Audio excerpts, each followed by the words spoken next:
Buddhism is one of the heterodox system of the school of thought.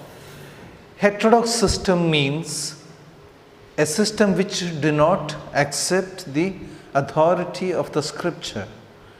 So it is classified into a heterodox system. Similar way we have other two, that is pure materialism and Jainism. So materialism, Jainism, Buddhism, these three come under the category of the heterodox system.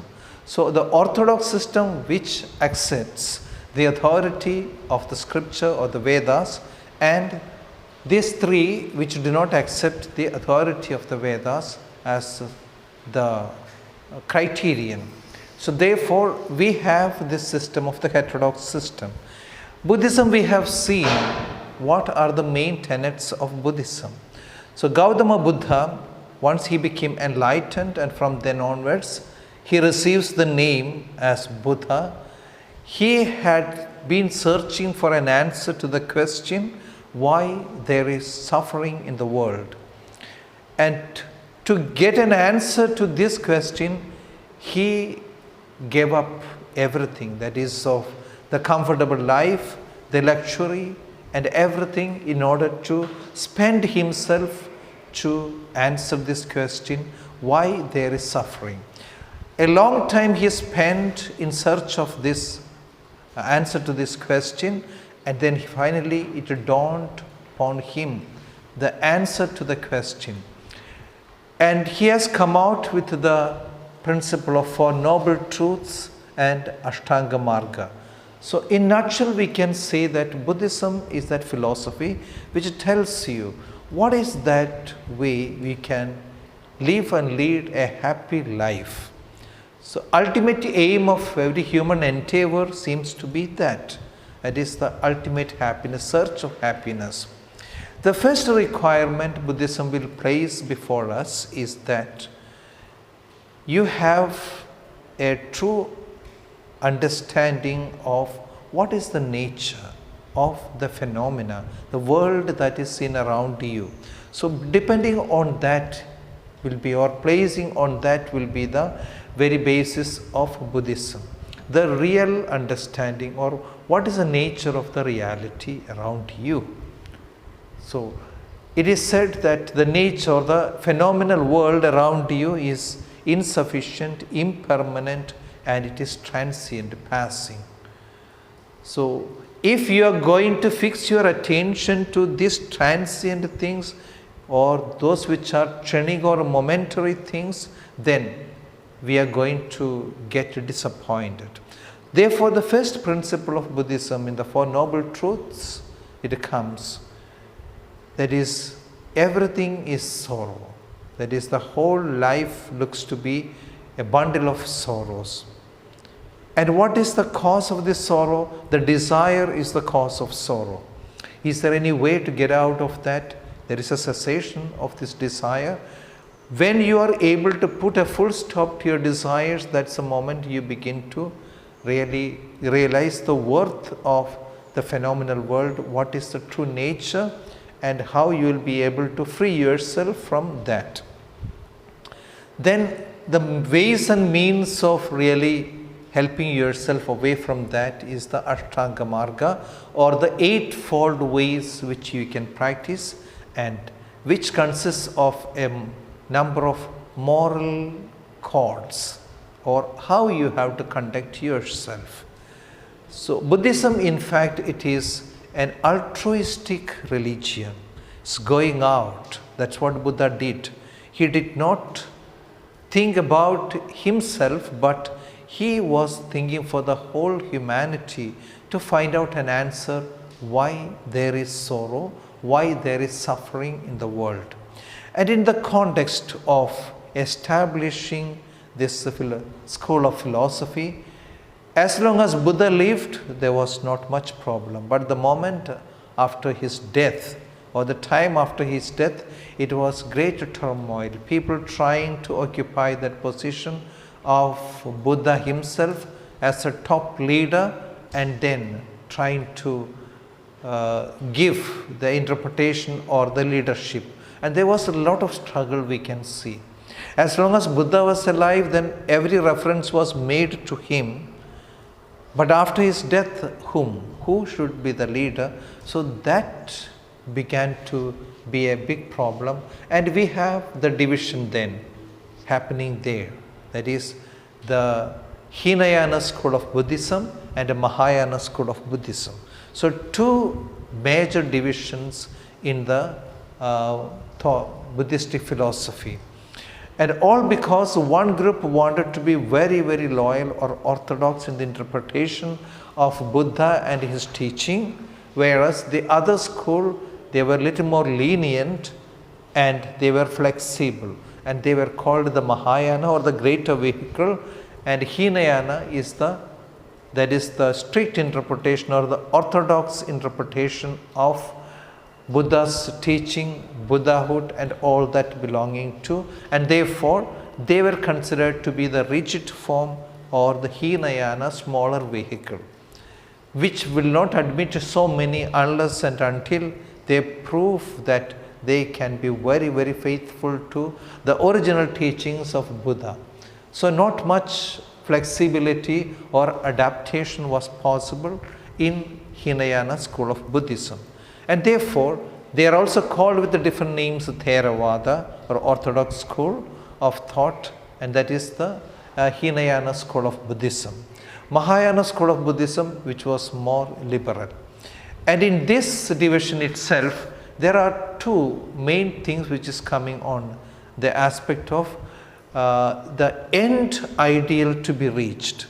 In the Hinayana Buddhism, the school of thought, the end goal is arhathood, or arhat, the one who is at the point of liberation. Whereas in that of Mahayana school of Buddhism, the end goal is not arhathood but bodhisattva ideal. So that is the arhats who are really going to be reaching the liberation, but these people think about others and want to remain and teach others to reach the path of enlightenment. So both of them, the arhat as well as the bodhisattva, both of them have reached the path of enlightenment or reaching that path of realization. And it only requires the next step for the arhat to the total liberation, or we can call the nirvana. And for the bodhisattva ideal, they are also going to reach the point of nirvana. But the bodhisattva, they prefer to remain back and teach all the other people to reach that Buddhahood or the enlightenment. The word Buddha, that is the enlightenment, that's what is required. Enlightenment about what? Enlightenment about the life, the situation, the entire world and all that concerning that. So that will be the real knowledge about the realization. So two things are here, that is the arhathood and bodhisattva or bodhisattva ideal. So, or we can say called the Buddhas and arhats. So the enlightened ones and those which are going to realize that the liberation for them. So the two things we have seen already, the Buddhas and arhats, the difference between them. The further points for the concerning Buddhas and arhats, it is the assertion of the Hinayana and Mahayana concerning arhats and Buddhas differ in many other ways.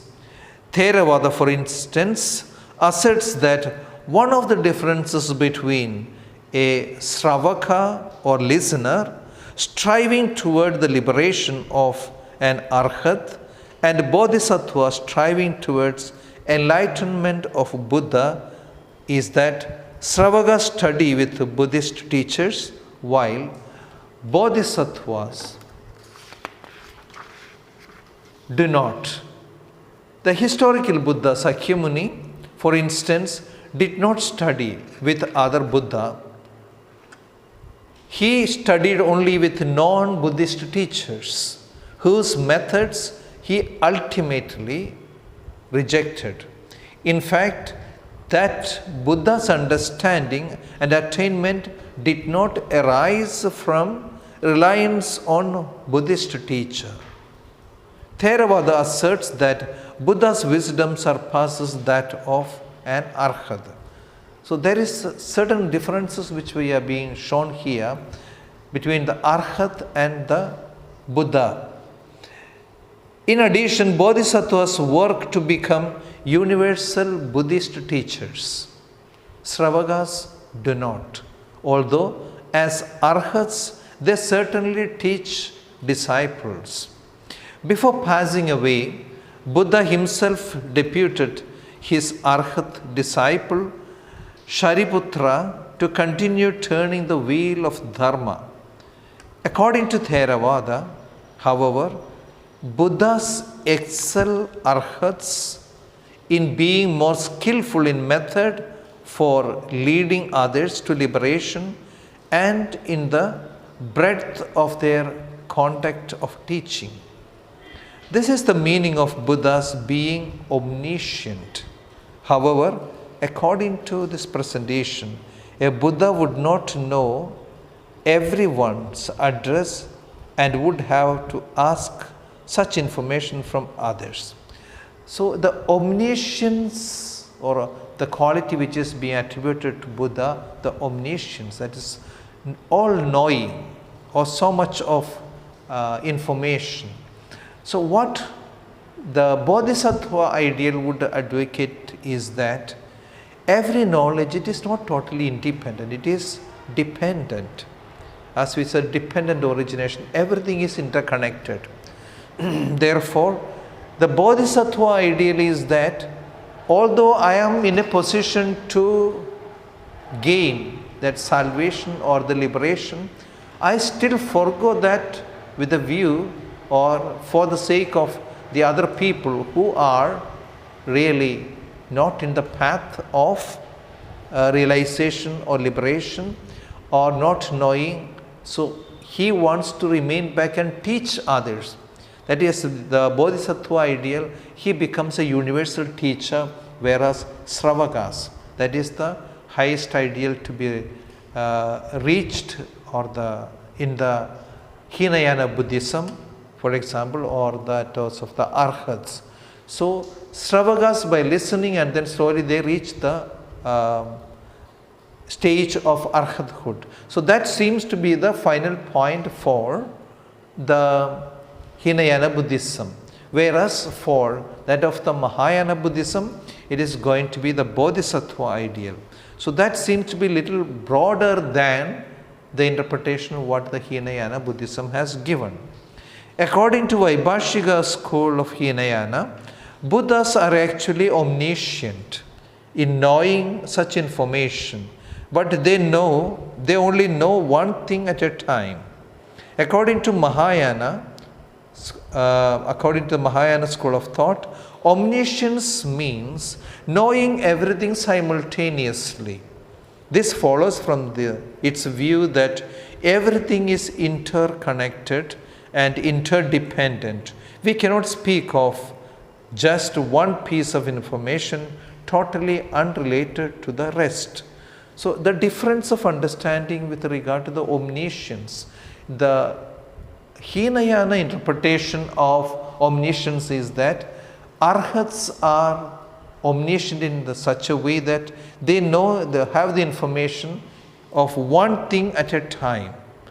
But there is difference for the Mahayana school of thought about the omniscience. They would say that according to Mahayana, omniscience means knowing everything simultaneously.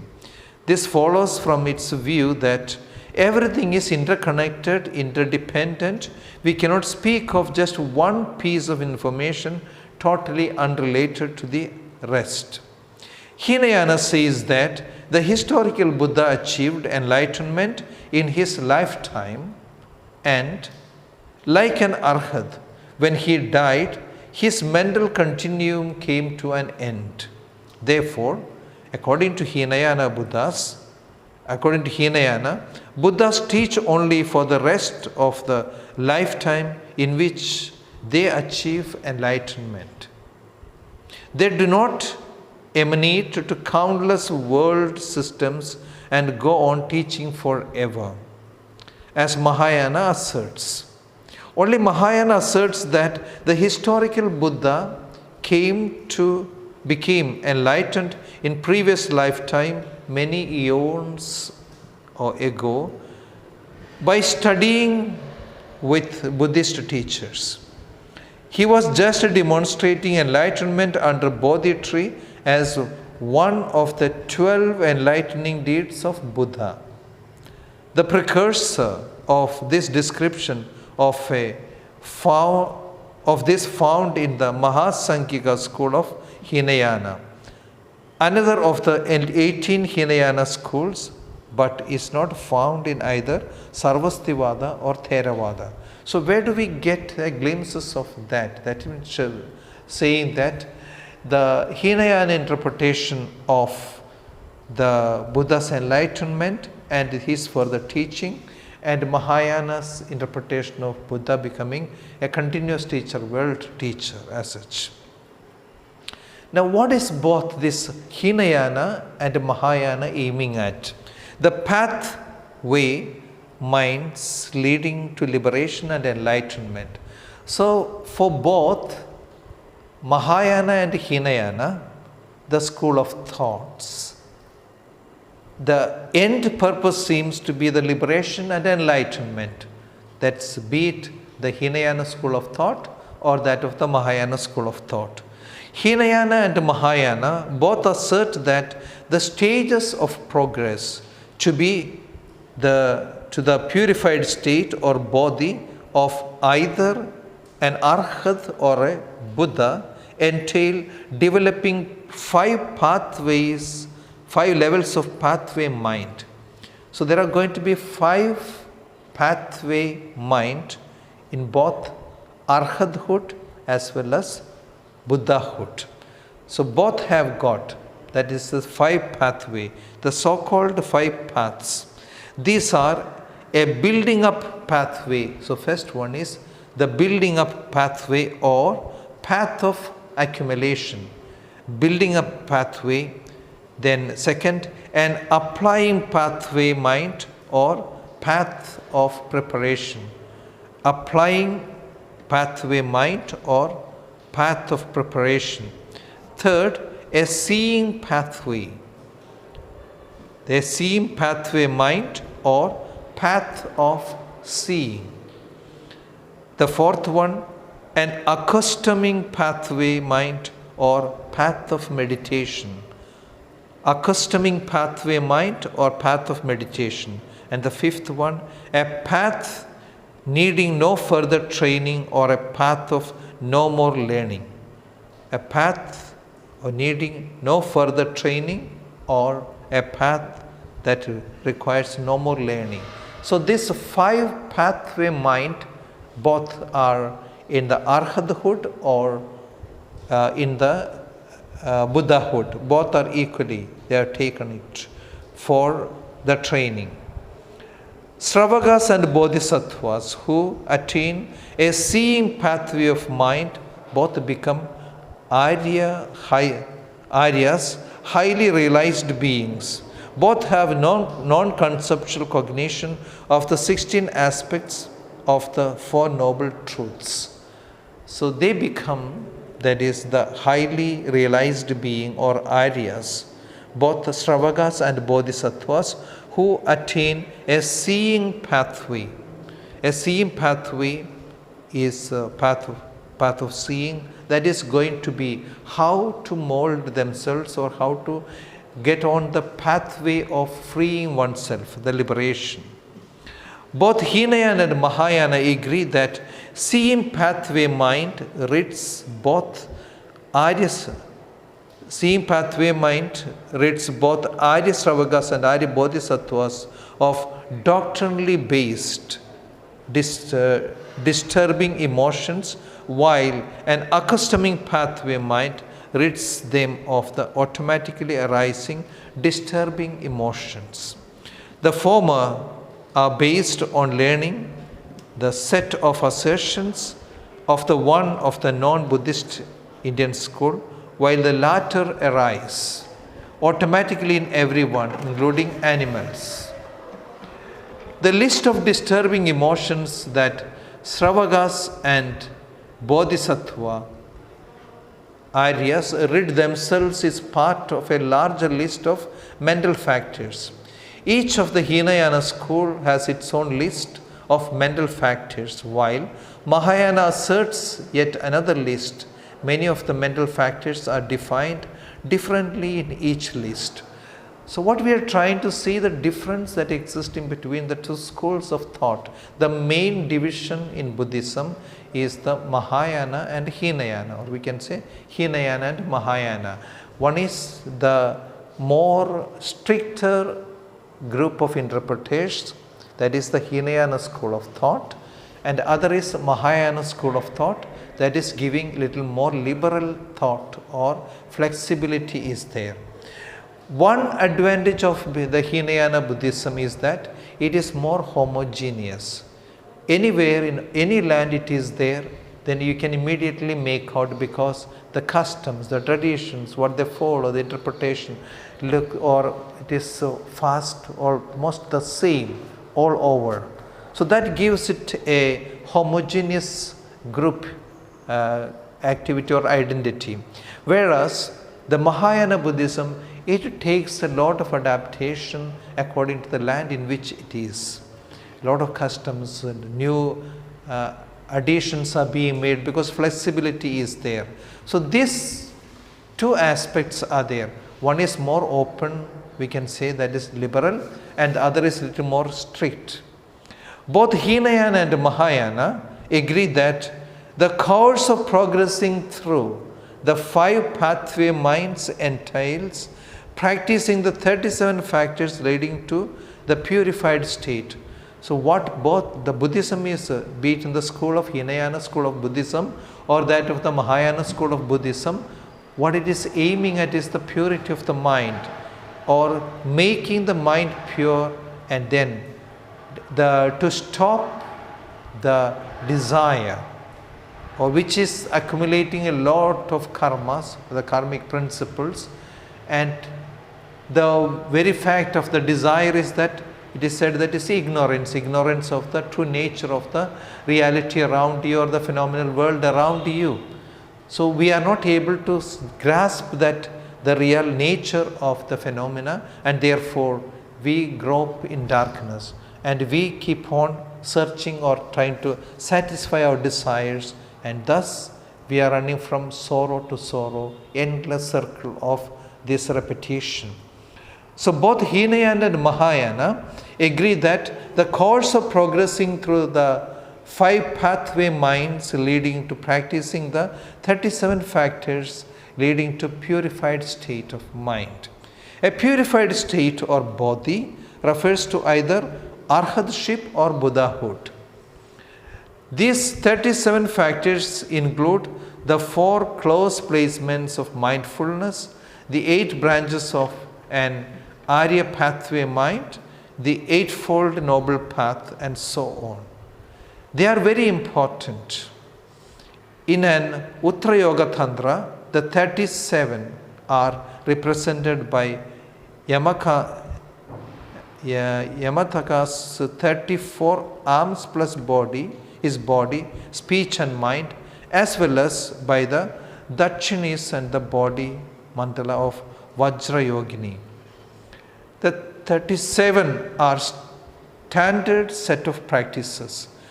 The specifics of each practice, however, are often different in Hinayana and Mahayana. So, in short, we can say the elaborate things which are explained there, that is to make a follower or a seeker of truth to set himself free, put on the pathway of perfection. Both Hinayana and Mahayana assert that the scheme of stream enterer, once returner, non-returner, and Arhat refers to the stages of Arya Sravaka's path, but not the path of Arya Bodhisattva. Thus, stream enterers have non-conceptual cognition of the 16 aspects of Four Noble Truths, which include non-conceptual cognition of the lack of an impossible soul. So that is the major point of difference between the two schools of thought, that is about the anatha, the impossibility of a soul which is going to be permanently residing in the body, which they are not in agreement with. We should not think that stream enterer is a beginner level. So if someone claims to have achieved the state of stream enterer, be suspicious. So stream enterer, we should not think that stream enterer is the beginner level. So if someone claims to have achieved the state of stream enterer, be suspicious of that person. Hinayana does not provide an extensive explanation of the Bodhisattva pathway minds. Mahayana, however, explains that an Arya Bodhisattva's path to enlightenment entails progressing through the development of 10 levels of Bhumi mind. These levels of mind do not pertain to the path of Sravagas. So each school of thought has got a different levels of the practice what they are doing in order to free the mind, set the mind free. Because the whole play is on that. How you understand what you have to do in order to put a full stop to your desires. That is to see clearly what is the true nature of the phenomenal world around you. It is going to depend very much on that. Only then you are able to focus your energy on the real liberation, the real moksha or the mukti that is said in the Buddhism. The assertion that arhats are selfish is like a bodhisattva's propaganda. It is basically meant to point out an extreme to avoid. The sutras record that Buddha asked his 60 arhat disciples to teach. If they were truly selfish, they would not have agreed to do so. Arhats, however, can only help others to a more limited extent than Buddhas can. Both, however, can only help those with the karma to be helped by them. So that seems to be the way, the pathway that is leading to. What is said here, that 5 pathway, that is first accumulating pathway, seeing pathway, recognizing and really practicing. All these put into practice would be the real form or the pathway leading to liberation and then the recognition of the real state of the mind of Buddha.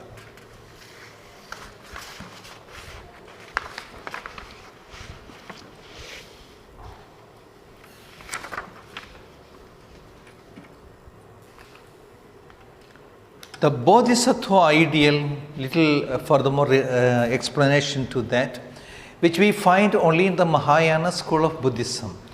In the Hinayana school of Buddhism, we don't find the Bodhisattva ideal. So it is important to realize that the Hinayana school do assert that before becoming Buddha, one follows the Bodhisattva path. Both Hinayana and Mahayana have versions of Jataka tales describing the previous lives of Buddha, Sakyamuni as a Bodhisattva.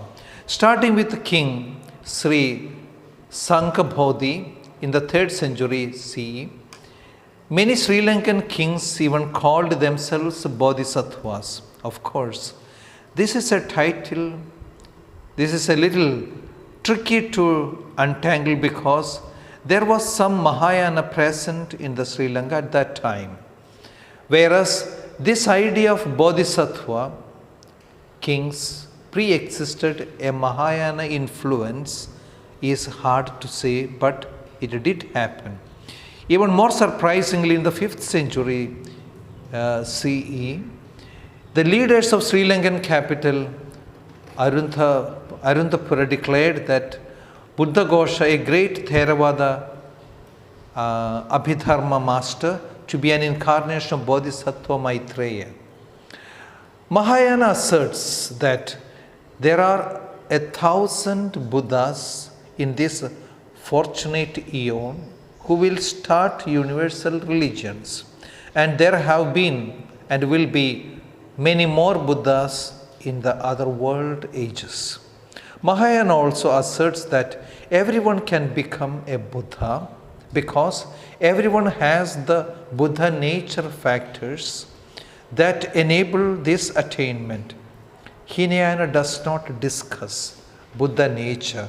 Nevertheless, Theravada does not mention hundreds of Buddhas of the past. One Theravada sutta even lists 27 by name. All of them were bodhisattvas before becoming Buddhas. Theravada asserts that there will be innumerable Buddhas in the future as well, including Maitreya as the next one, and that one can become Buddha if they practice the 10 far-reaching attitudes. So what is that which is said to be the Buddha nature, which Hinayana does not speak much of, but there are certain implication of that in the writings. So, but Mahayana speaks very often about that there are going to be, or there are 1,000 Buddhas in this eon, the fortunate eon, and who will start the universal religions, and there have been many more Buddhas in the world ages. So Mahayana asserts that everyone can become a Buddha. And what are the 10 far-reaching attitudes which a Buddha really require? An enlightened person will be distinguished on account of these 10 far-reaching attitudes. Mahayana says that the 10 far-reaching attitudes are practiced only by bodhisattvas and not by sravakas. This is because Mahayana defines a far-reaching attitude of perfection as one that is held by the force of a bodhicitta aim. Of renunciation, the determination to be free, bodhicitta is not necessary for their practice to be far-reaching and act as a cause for liberation.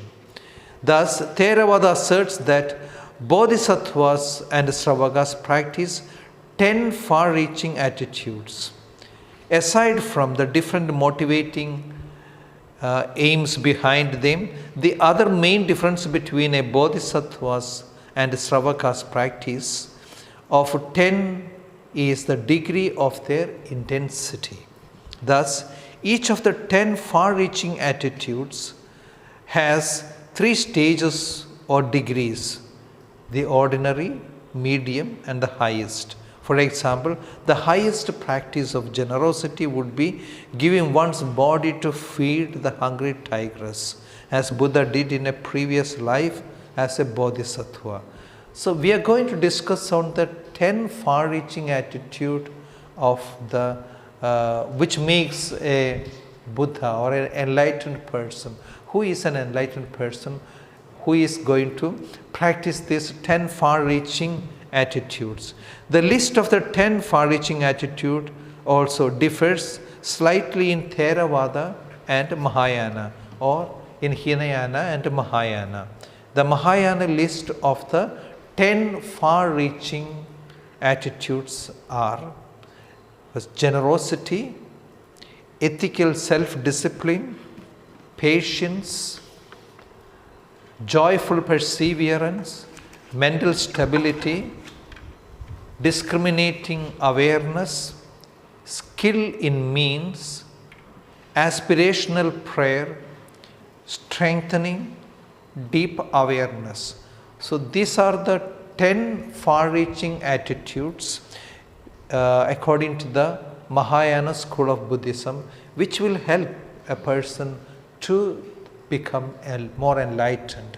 So which helps, that is generosity, ethical self-discipline, patience, joyful perseverance, mental stability, indiscriminating awareness, skill in means, aspirational prayer, strengthening and deep awareness.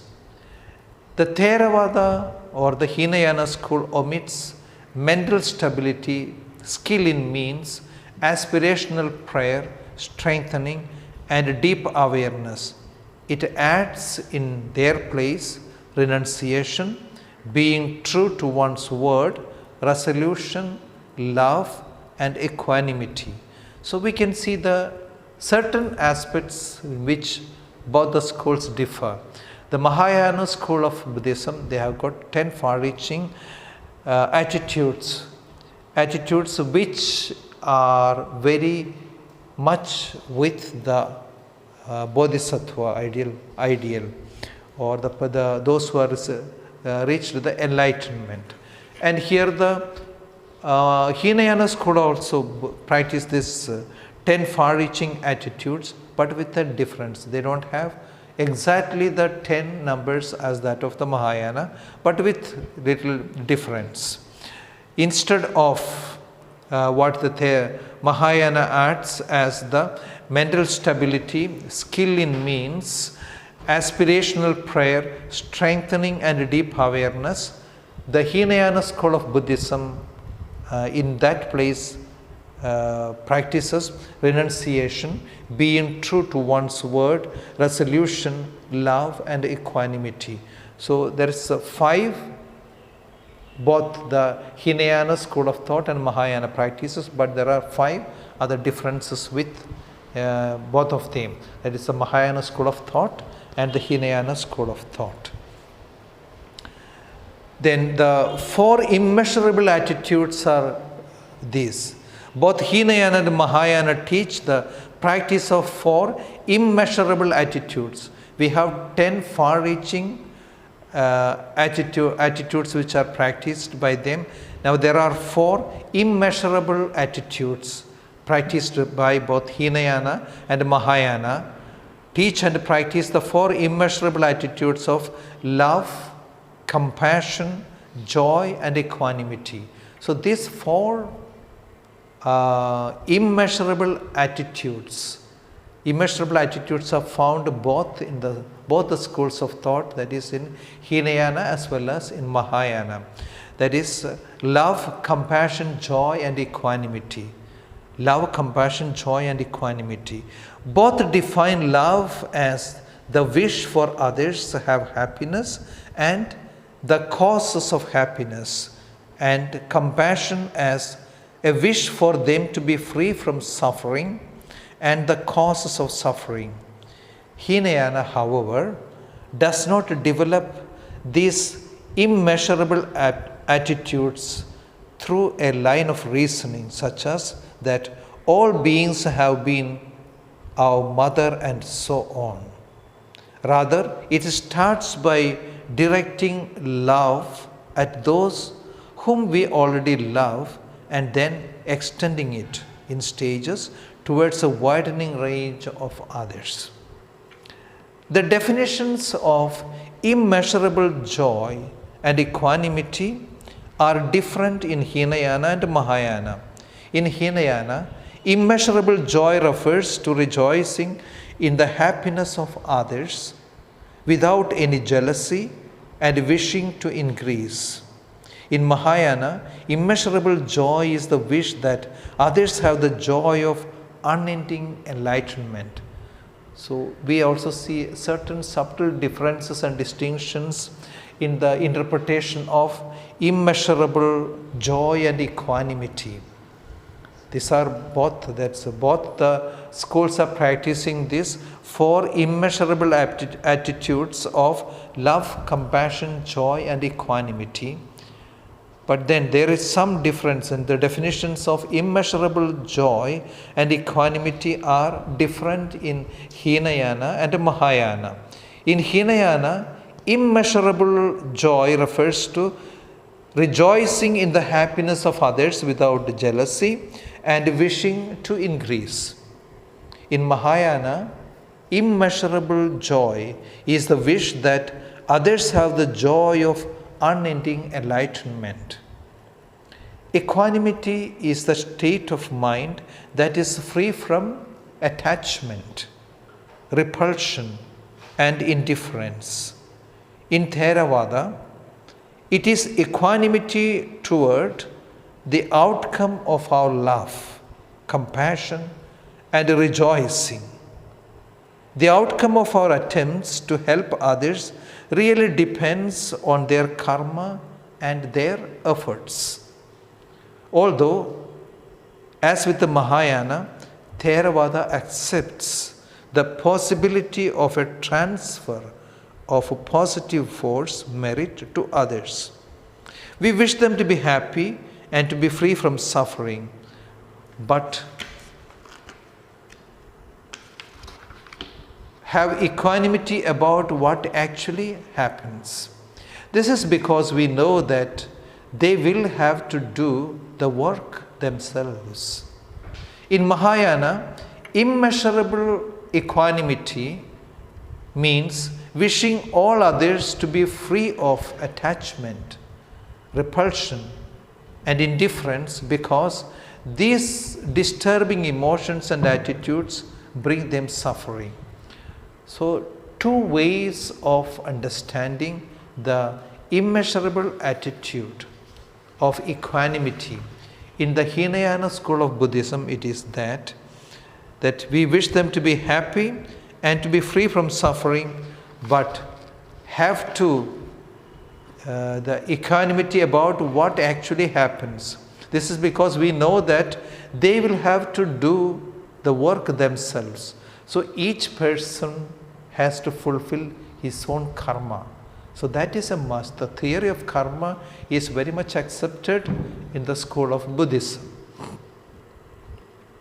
In Mahayana, the immeasurable equanimity means wishing all others to be free of attachment, repulsion, and indifference, because these disturbing emotions and attitudes bring them suffering. So if you go back to the very theory of Buddha, is to free oneself from the clutches of suffering. He had been seeking the cause of suffering, why there is sorrow in the world, why there is suffering in the world. And therefore, the whole philosophy has brought about the theory, how to get rid of this pain, how to get rid of this, from the clutches of the desire, or why we become very sorrowful and all that. So he had been trying or striving a means to get away from that, to escape from that. So his theory was that it is through stoppage of desire you are going to free yourself. And how do you stop desiring? These are the ways and means, the eightfold ways to curb your desire. Although reaching the liberated state of an arhat requires developing love and compassion, it does not entail developing exceptional resolve or a bodhisattva aim. Exceptional resolve is the state of mind that is fully decisive about taking responsibility to help and lead everyone to liberation and enlightenment. The bodhicitta aim is the state of mind to attain enlightenment oneself in order to fulfill the goal of that exceptional resolve. Since Hinayana contains a little elaboration on the bodhisattva path, it does not explain these two attitudes. Mahayana outlines in great detail the meditation practices for developing them. So bodhicitta or bodhisattva ideal is that they have a great desire that every living being should free themselves, so reach the liberation and enlightenment. That is the idea of the bodhicitta ideal. Hinayana then emphasizes development of the four immeasurable attitudes as a way to overcome their opposing, disturbing emotions in oneself. Love is the opponent of ill will. It temporarily frees oneself from the thoughts of enemy, aggression, or anyone, and anxiety or fear. Compassion is the opponent of having cruel or harmful attitude. Joy or rejoicing is the opponent of jealousy, and equanimity is the opponent of expectation, worry, or disappointment, and indifference. Moreover, in Theravada, one one develops these four attitudes first toward oneself before directing them towards others. In Mahayana, the emphasis on what others experience rather than on what oneself experiences towards them. So we can see a slight difference in the insistence on what's in Theravada or the Hinayana school of Buddhism and that of the Mahayana school of Buddhism. The truths about, which we are going to speak about, although Hinayana does not assert the lack of an impossible soul or phenomena or voidness, it is not the case that of the Hinayana does not discuss the nature of all phenomena in general. Hinayana does this with its presentation of two truths concerning the phenomena. The precursor to gaining an understanding of the voidness of the phenomena is an understanding the two truths. In Mahayana, the two truths are two facts concerning the same phenomenon. In Hinayana, the two truths are the two sets of phenomena. There are superficial or conventional true phenomena and the deepest or the ultimate phenomena. So the distinction is based on the superficial or conventional phenomena and the phenomena, the true phenomena and the deepest or the ultimate true phenomena. Now we have said about the Sarvastivada and the Sautranika school, discussing that. Within Sarvastivada, Vaibhashika asserts that the superficial true phenomena are physical objects and states of mind, ways of being aware. The deepest true phenomena are all that the atoms make up physical objects and all the tiniest moments of cognition. It is important to realize that what we see are superficially true phenomena, but that on the deepest level, things are made of atoms. We can see how this leads to the understanding of the superficial level as being like an illusion. According to Sautranika school, superficial true phenomena are metaphysical entities or projections onto objects, whereas the deepest true phenomena are the actual objects or things in themselves. Here, one begins to understand that one's projections are like an illusion. If we don't get rid of the projections, we just see the objective, what is there. Our projections are like an illusion. According to Theravada, a superficial true phenomena are imputed phenomena. This refers to persons as well as physical objects, whether within the body or external. The deepest true phenomena are what they are imputed on. The body and physical objects are imputed on the elements and the state and the sense fields that we perceive. What is an orange? For example, is it the sight, the smell, the taste, or the physical situation?